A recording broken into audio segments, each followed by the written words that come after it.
reacting. So we back with Orphan Pia continuing chapter 24. When Mrs. Hudson finally came back into the room, she laid Cooper in the cradle next to the stove, covered him with a blanket, and went back to the sink to dry and put away dishes. Pia got up and went over to her, glancing over her shoulders to make sure Rebecca wasn't listening. Rebecca was squeezing water out of a sheet, her back to them. Pia lowered her voice. If you don't mind me asking you, man, where did this wooden rattle in the nursery come from? That old thing, Mrs. Hudson said. It was in the package Rebecca found on the porch yesterday. Pia's mouth went dry. Do you know who sent it? Mrs. Hudson returned a white serving dish to the counter, grabbed a dry dish rag to wipe her hands, and crooked a finger at Pia, motioning for her to follow her into the pantry. When they were out of earshot, she whispered, "It's the strangest thing. There was no return address, no note, no anything. I wasn't going to give it to Cooper at first, but Dr. Hudson said maybe his mother had it her with her when she was committed and someone from the asylum sent it to us. So if there's a chance it's from his mother, it would have felt wrong not to give it to him. What about the initial on the bottom? Do you have any idea what it stands for? I assume it was for Cooper's real name, Mrs. Hudson said. Pia clenched her jaw. She thought the same thing, but was hoping Nurse Wallace had told her Mrs. Hudson Cooper's given name. Now there was no way to know if it was initially his or not. Except, why would anyone working at an asylum, wait a minute, y'all, asylum, care about an old handmade rattle, let alone pay the postage to have it delivered, and why not use a return address? Then a sudden realization hit her, and her heart started to race. I don't think it came from an asylum, she said. Why not? Because if it belongs to Cooper, whoever mailed it had to know he was here. And if Nurse Wallace is doing what we think she's doing, she wouldn't tell us anyone was where where he at. Mrs. Hudson's eyes went wide, shining with surprise and nervous energy. Then she jerked her chin towards the kitchen. What about Rebecca? She said. She found the package on the porch. We could ask her, but I don't think she had any idea what was in it. Why not? Because that router is exactly like the routers my father made for my brothers, with the initial on the bottom and everything. I think Nurse Waters sent it here. Mrs. Hudson put the dish right to her forehead. Oh, my word. I don't know for sure, man, but it makes sense, and I have a strong feeling I'm right. Like the feeling you had about Leo and Elizabeth. Pierre nodded. It wasn't the same, but if saying it was made, Miss Hudson take it seriously. She agreed to anything. Maybe it's time to tell Dr. Hudson what's going on, Mrs. Hudson said. Maybe he'll know what to do. Pia nodded again. She wasn't sure how telling the doctor would help, but anything was worth a try. Except she'd go crazy if they had to wait until he was done working for the day. May I go talk to him now, ma'am? She said. Now? Mrs. Hudson said. Yes, please. I'm not sure I'll be able to stand it if I don't try and figure this out soon.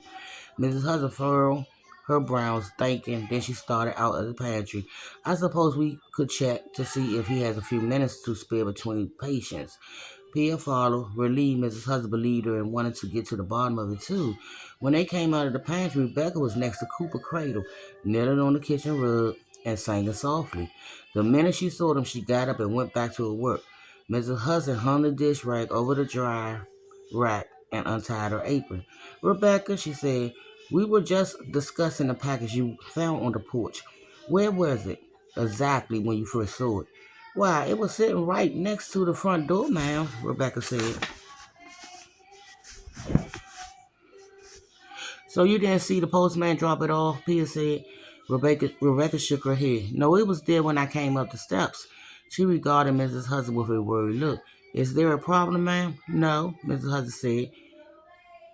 We're just wondering where it came from since there was no return address. And I'm sure I don't know, ma'am, Rebecca said. Mrs. Hudson glanced at Pia like she was about to say something to her, then regarded Rebecca again. Will you watch the children for a few minutes, please? I need to take Pia over to my husband's office. I'll be right back. Rebecca's face lit up. Of course, ma'am. I'll be happy to. If the girls are finished eating, Mrs. Hudson said, they can help you clear the table. Yes, ma'am, Rebecca said. Take your time. She wiped her damp brown on the back of the wrist and went over to the girls. I won't be long, Mrs. Hudson said, but if you have any problems at all, The office is through that door and just down the hall. Even if Cooper starts to fuss, don't pick him up. Just come get me and understand? Yes, ma'am, Rebecca said. We'll be fine, don't you worry. Mrs. Hudson gave her a quick nod and started out of the kitchen towards her husband's office. Pia followed, her heart in her throat. After waiting a few minutes while Dr. Hudson finished up with a patient, Mrs. Hudson asked if Pia could speak to him. She intended to go back to the kitchen immediately, but once Pia started explaining everything, she couldn't pull herself away. Dr. Hudson was shocked by what Pia said, of course, and angry at first that his wife had been confiding him about the money, but he forgave her once she explained how frightened she was when Nurse Wallace threatened to find another home for Cooper if she couldn't pay. I think Pierre is correct about him being abandoned or taken from an office, he said, because as far as I know, no kidnapping had recently been reported in the city. Some older children had gone missing, but no infants that I'm aware of. Either way, what Nurse Wallace did was wrong. So you no longer think the rattle came from his mother, Mrs. Hudson said. He shook his head. Not after what y'all told me. Do you think it's possible to find out if Nurse Wallace sent it? He said. I don't see how, he said. Could you ask the postmaster or the letter courier, Mrs. Hudson said. Do you know for sure it was mailed? He said. Did it have stamps and postmarkers on it? Mrs. Hudson's shoulders sagged. I don't remember, she said, and I burned the paper. I don't either, Pierre said. Maybe she dropped it off herself. Well, if it was her, Dr. Hudson said, that's a possibility. And if she really selling children, that's a police matter. But they'll need proof to start an investigation. She threatened to take Cooper if I didn't pay, Miss Hudson said. Isn't that proof enough? He shook his head again. That would be your word against hers, not to mention we don't even know where she is. So how can we send the police after her? Pierre looked at Mrs. Hudson with flooding eyes. I'm sorry, Pierre, Mrs. Hudson said. We'll talk about this again at dinner, all right? I'm sure we'll figure out something. But right now, we need to get back to the children. I already left them longer than I intended. Pierre nodded and followed her out of the office, nearly swallowed by despair. How would they ever find out if Nurse Wallace knew anything about Ollie and Max if they couldn't find her? All she could do was pray the nurse would come back for the rest of her money. But even then, what would they do if she did? Force her to confess? Tie her up until the police arrived? It didn't seem likely. Back in the kitchen, Elizabeth was out of her high chair and standing on the table, cream wheat smeared on her hands and dressed in her hair. Margaret was jumping up and down on the chair, singing, I've been working on the railroad, and 3-year-old Sophie was in her seat balancing a prune smeared plate on her head. Rebecca was nowhere to be seen. Mrs. Hudson gasped and rushed over to Cooper's cradle, shouting at Margaret to get down from that chair. Pierre picked up Elizabeth and took the running plate off Sophie's head, anger and shock lighting up her chest. How could Rebecca leave the children unattended, and where is she? Then Mrs. Hudson cried, He's gone. The hair on the back of Peter's neck stood up. What? She said, Cooper is gone, Mrs. Hudson said. Margaret, Peter said, her voice high and tight. Where did Rebecca go? Tell me right now. Still sitting on the chair, Margaret pointed at the door leading out to the front hall. She went upstairs because Cooper needed a clean diaper. She said he made a doo-doo. She giggled. What's a doo-doo, Mommy? Mrs. Hudson sighed in relief and put a hand to her forehead, swaying slightly. Then she went over to the table to help Margaret down from the chair. She wasn't supposed to pick him up, she said, and she certainly wasn't supposed to leave you girls alone. Her voice cracked with anger. Pia picked up Elizabeth back and put Elizabeth back in her high chair and wiped the cream of wheat from her face. I'll go see what they're up to, she said. Please do, Mrs. Hudson said, and send her back down here right away. I need to have a word with her. She took Sophie over to the sink to wash the prune juice from her hair. Pierre hurried out the kitchen and down the hall, unease swirling in the pit of her stomach.